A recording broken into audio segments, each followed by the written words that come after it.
ராமநாதபுரம் மாவட்டம் பிரபன்வலிசை கடற்கரையில் அமைக்கப்பட்டு வரும் ஒலிம்பிக் நீர் விளையாட்டு பயிற்சி மைய பணிகளை துணை முதலமைச்சர் உதயநிதி ஸ்டாலின் ஆய்வு செய்தார்.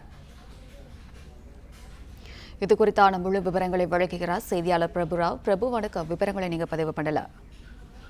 நிச்சயமாக கடந்த 2024-25 ஆண்டுக்கான நிதிநிலை அறிக்கையின் போது ராமநாதபுரம் மாவட்டம் பெரப்பன்வலிசை கிராமத்தில் சர்வதேச தரத்திலான international standard water sport academy அமைக்கப்படும் என அறிவிப்பு வெளியானது. அதன் அடிப்படையில் முதலமைச்சர் அவர்கள் 42.90 கோடி ரூபாய் மதிப்பீட்டில் அதற்கான ஆணையை வெளியிட்டிருந்தார். அதற்காக பெரப்பன்வலிசையில் இந்த வாட்டர் ஸ்போர்ட் அகாடமி அமைப்பதற்காக 6 ஏக்கர் நிலத்தில் கடந்த ஜனவரி 7ஆம் தேதி சென்னையிலிருந்து காணொலி காட்சி வாயிலாக பணிகள் துவங்கி வைக்கப்பட்டது.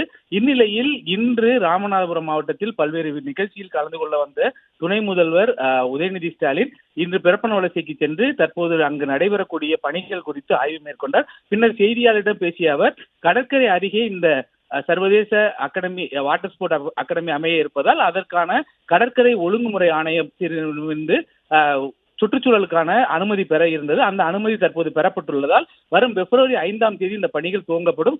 வரும் ஜனவரி மாதத்திற்குள் இந்த பணிகள் முழுமையாக நிறைவடையும் என தெரிவித்துள்ளார். மேலும் இங்கு இந்த ஸ்போர்ட்ஸ் அகாடமி அமைப்பது குறித்தான அனைத்து விதமான ஏற்பாடுகளும் தீவிரமாக நடைபெற்று வருவதாகவும் விரைவில் இங்கு பணிகள் துவங்கப்படும் என தெரிவித்தார். இந்த ஆய்வின் போது ராமநாதபுரம் மாவட்ட ஆட்சியர் சிம்ரன்ஜித் சிங் மற்றும் மாவட்ட காவல் கண்காணிப்பாளர் சஞ்சீத் மற்றும் அமைச்சர்கள் உடனிருந்தனர்.